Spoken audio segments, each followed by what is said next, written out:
going to begin with a quote, another quote from James Clear from Atomic Habits, for those of you who weren't at the meditation. Whatever your identity is right now, you only believe it because you have proof of it. The more evidence you have for a belief, the more strongly you will believe it. True? Is it? No.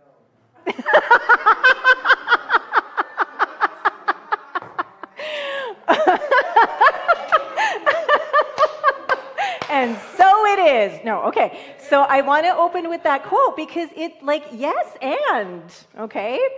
So the reason that I'm bringing up James Clear and Atomic Habits is because on last Monday, Glenn and I started another class. I'm so happy to be in class again. And the class that we are taking is through the Global Truth Center Los Angeles, out in Los Angeles in Westlake. And it's with our friend Dr. Lori Savage, and it is called Quantum Habits.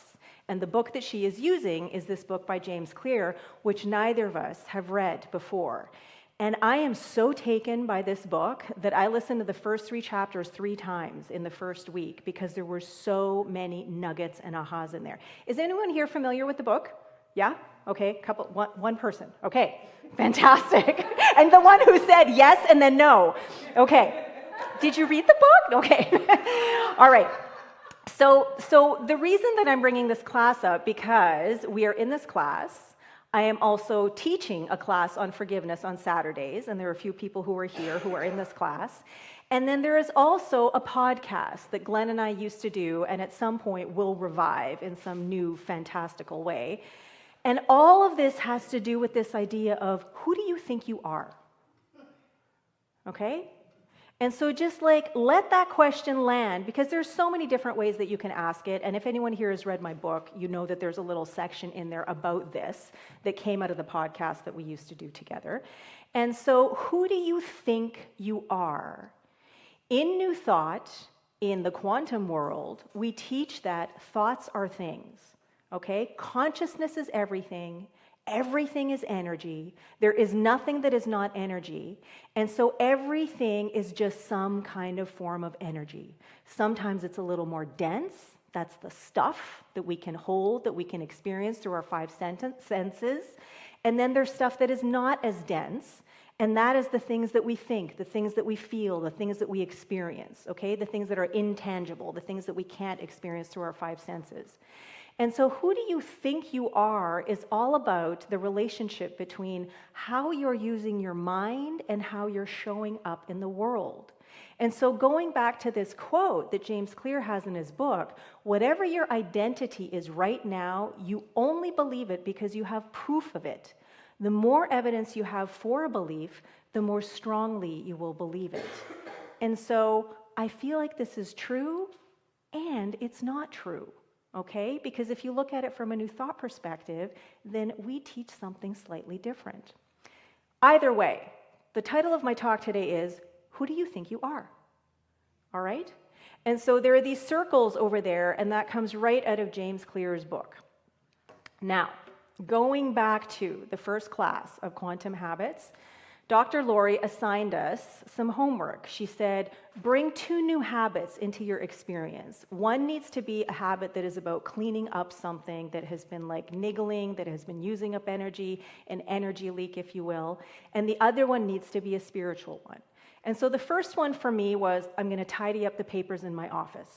Because a few months ago, some of you may remember that I was talking about the Noticing Ninjas group that I meet with, that Glenn and I meet with every Tuesday. We've been meeting with for over a year. And several months ago, one of the members of our little group that has been meeting for over a year and just noticing and mindfully working on things that we want to clear and clean up and change in our lives was complaining again about the state of her office and just, oh my God, the papers, and oh my God, the files, and oh my God, this and that, and one of these days I'm going to clean it up. And she'd been talking about this so often, I said, just show us, rip off the Band-Aid and show us your office. No, I can't do it because I need to clean it up first. I need to clean some of it up. Well, finally, she took her computer and she walked around her office And at first it was like, that's not that bad. But then there was this like waterfall of paper and files that spread all over the floor, and I don't know how anybody could walk around in that. And so I said, okay, here we go. Here's my phone. I'm calling you tomorrow at 7 a.m. We're going to set a timer for 5 minutes, and every day until whenever we decide, we're going to get together in the morning at 7 a.m. and for 5 minutes, you're working on your stuff, I'm working on my stuff. Okay?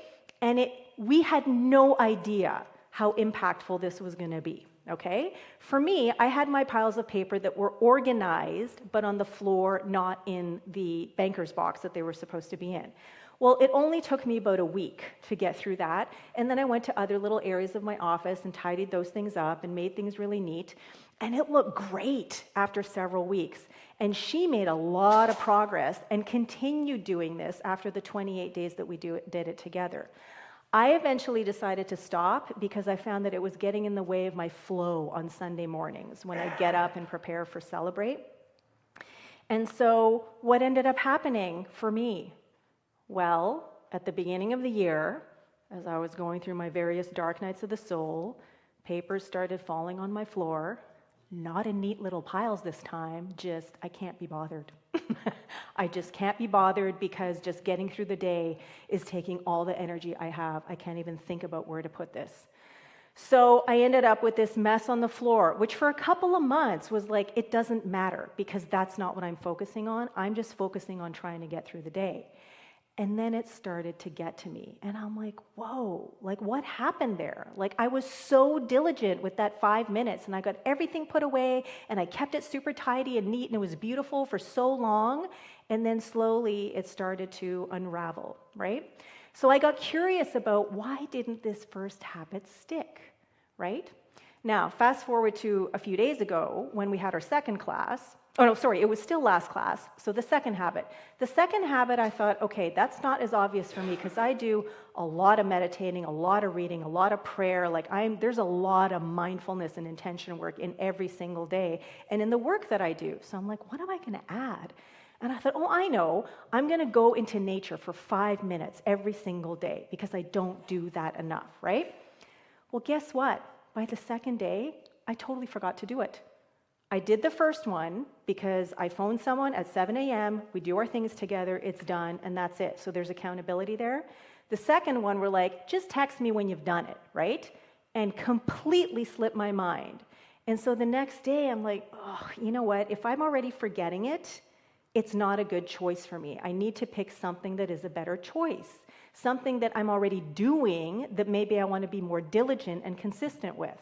And so what I decided to do is, a couple of months ago, Glenn, for those of you who don't know, but I think you all do, my husband at the back of the room there, and I opened ourselves up to becoming homeowners again.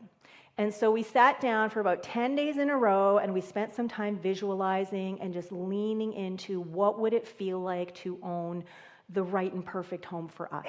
What would it feel like? What would it look like? What would the experience be like? Wrote all of this stuff down.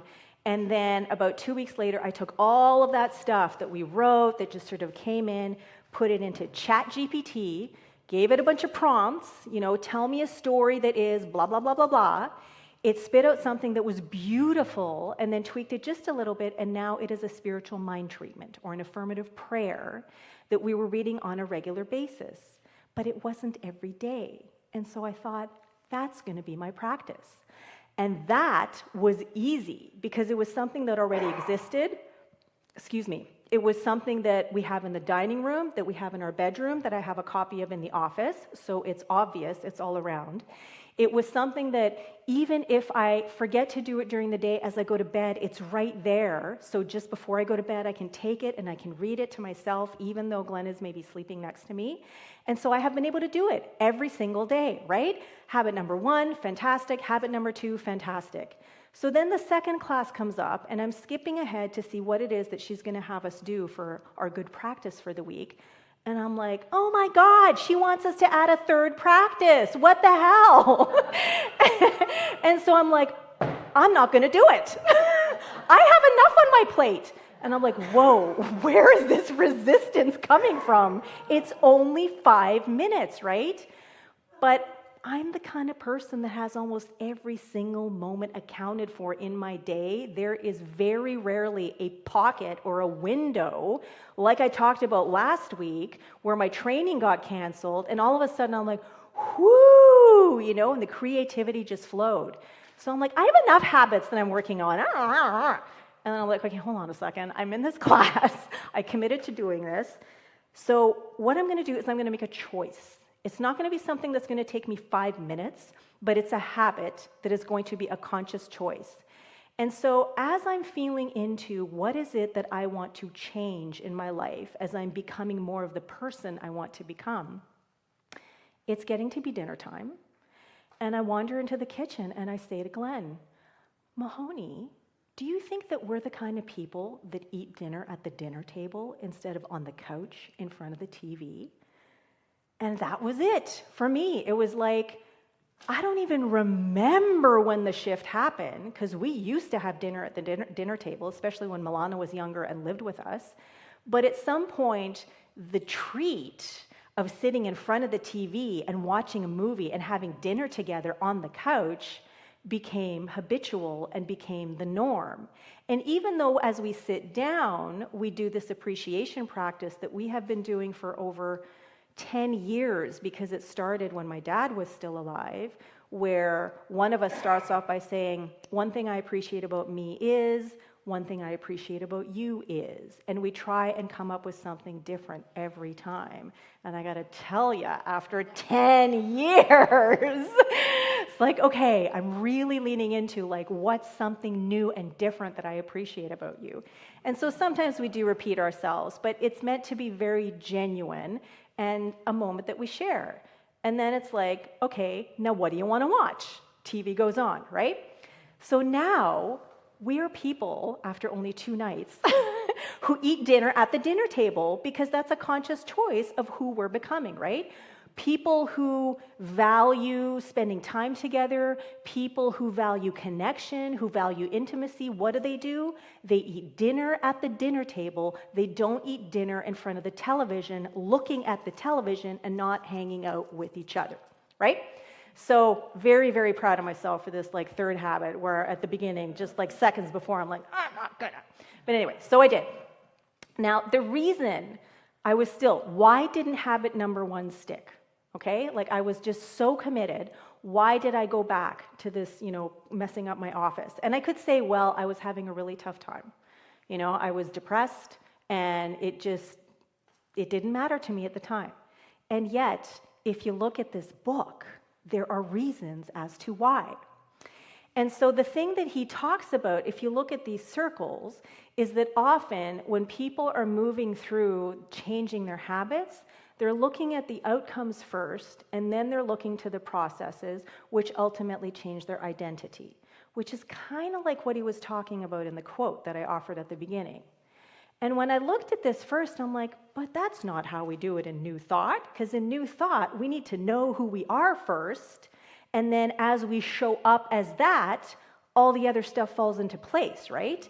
And expresses as who and what we are, right? You were talking about, Stephanie, looking at the affirmation and how at the beginning you were focusing on the resentment, the anger, and revenge, and then you found yourself focusing on the certainty that love is my true nature, right? That's what we focus on, and then we show up as the love that we are, because we are certain that that's who we are. And not just us individually, but everyone around us, because we are all one, right?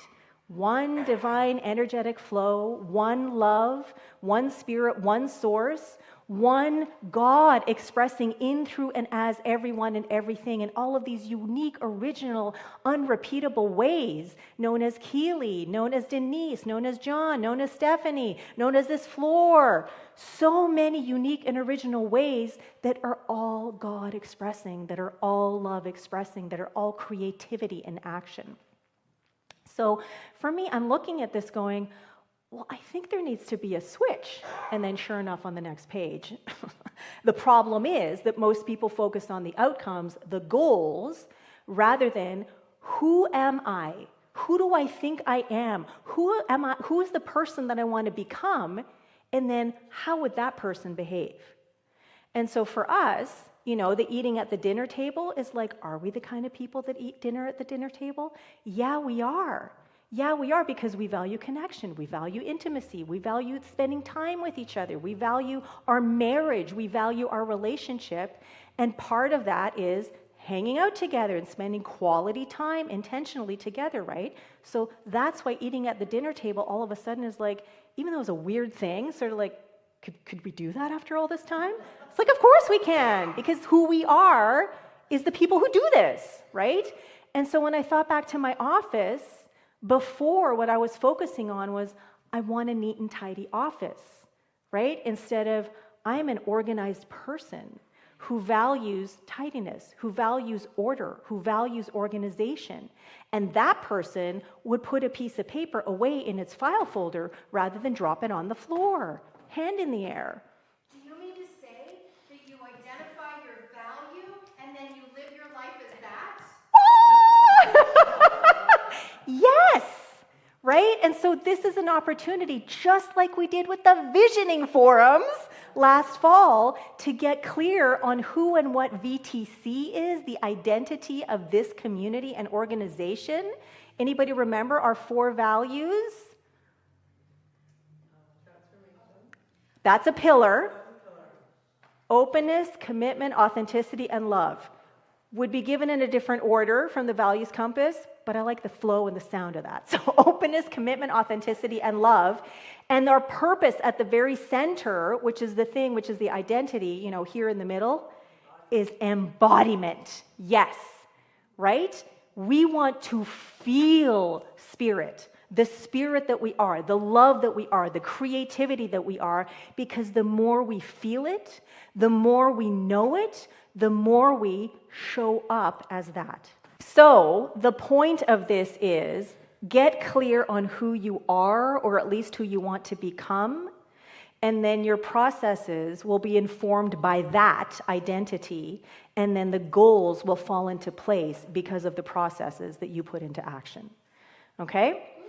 So now, what I also didn't realize, going back to the second habit that didn't work, right? That I forgot about.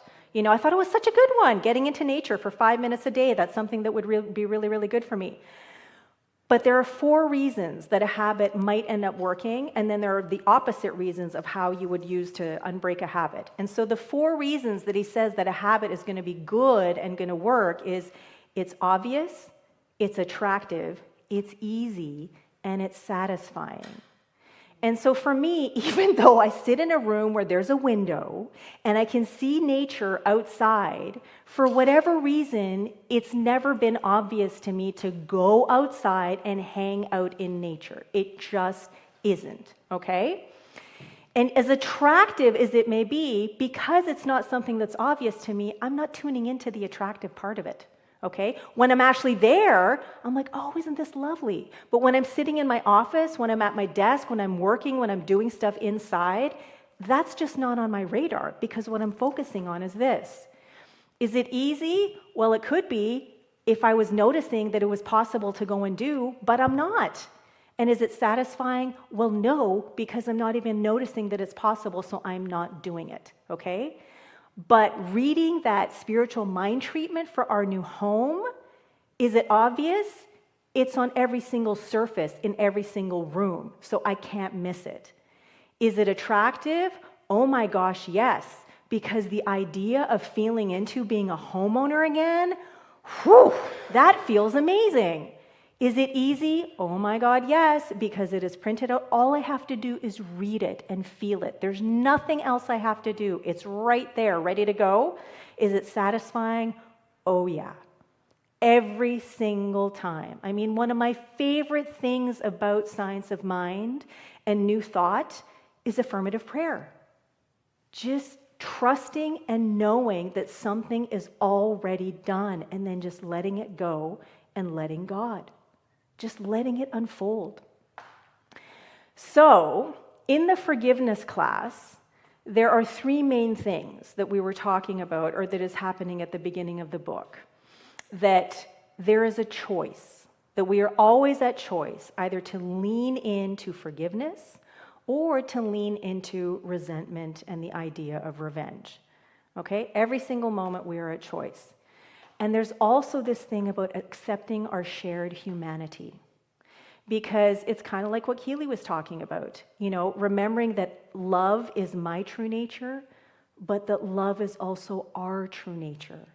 Because if we let go of the idea that there's a they, that there's an other, that there's a them, that there is someone or something separate from us, when we remember that we are all reflections of each other, that we recognize, you know, the light and the dark in someone else because it already exists inside us, when we remember that, it is so much easier then to forgive someone, to find compassion for someone, to notice that even though this person hurt me and I feel wronged by this, that there is a little child in there that was also hurt, or there is someone in there who was also wronged. And all that they are doing is what they know how to do. It's not excusing what they did, but at least we can find some common ground there. So there's a quote in the book that says, "Forgiveness takes practice, honesty, open-mindedness, and a willingness, even if it is a weary willingness to try. The healing journey is a practice, something in which we must participate." And so this is like our habits, right? Like there are so many things that we do throughout our day that we do unconsciously, that we do habitually, that we're not even aware of because we're just repeating 95% of what we have done every single day for however many weeks or months or years or decades or whatever before. But if we want to have a new experience, if we want to be a different person tomorrow than we are right now, then we have to make conscious choices. We have to participate in our life experience because no one's going to make those choices for us. No one's going to do things differently for us. We are the ones that have to do it. And so I can feel some of you in your head going, but Lesia, what if I can't? What if I can't make the change? What if I can't be compassionate? What if I can't be understanding? What if I can't try something new? Then there's a bridge, and that's being willing. In the book, they talk about it as willingness. And even though I said in the class, we're going to follow this book, and we're going to talk about, you know, how it correlates or doesn't correlate with New Thought, the thing that I'm going to bring up here is Maria Namath and her distinction between willingness and being willing. That willingness is something that you have. So you can have it, or you might not have it. But being willing is a state of being. It is something that you are participating in. It is something you are actively choosing to do. And even if you can't get to the thing yet that you are being willing about, being willing is the first step that gets you towards that thing. So, every action you take is a vote for the type of person you wish to become. No single instance will transform your beliefs, but as the votes build up, so does the evidence of your new identity. And so here, when we do that, instead of going from the outside in, we want to go from the inside out. We want to get clear on who we are and who we want to become. And who we want to become, the more in alignment it is with who and what we inherently are, the easier it's going to be to find the processes that are going to get you to the outcomes that you want, right? So whether it is eating dinner at the dinner table, whether it is tidying up the papers on my office, whether it is a spiritual practice, however it is that you are choosing, it's so important to be clear on who and what you are, what your values are. It may seem like you went and gathered evidence and then became the thing. But really, the belief was already there. The knowing was already there. The conclusion was already there, even if it was just a whisper or, you know, like a dim light. And that's what you focused on. And then slowly you gathered evidence to support this. And as you did, it grew and grew and grew and grew. And so it's not something you found out there. It's something that already existed in you. And you just opened up to it and allowed yourself to unleash it out into the world. And that's the whole point of this. So the last thing that I want to leave you with is, I want to ask you, who do you think you are? And is your identity in alignment with who and what you truly are? Because if not, You will likely end up casting votes again and again and again to attract experiences and opportunities that keep you feeling stuck in a seeming never-ending loop of unattained and unsustainable goals and even self-judgment. If, however, your identity, which is your beliefs, your worldviews, your assumptions, your judgments, everything that makes up who and what you really, really, truly are anchored in the certainty that love is your true nature, that identity will support you in continuing to expand your mind, open your heart, further activate your soul to the infinite possibilities of who you can become. Thank you, and so it is.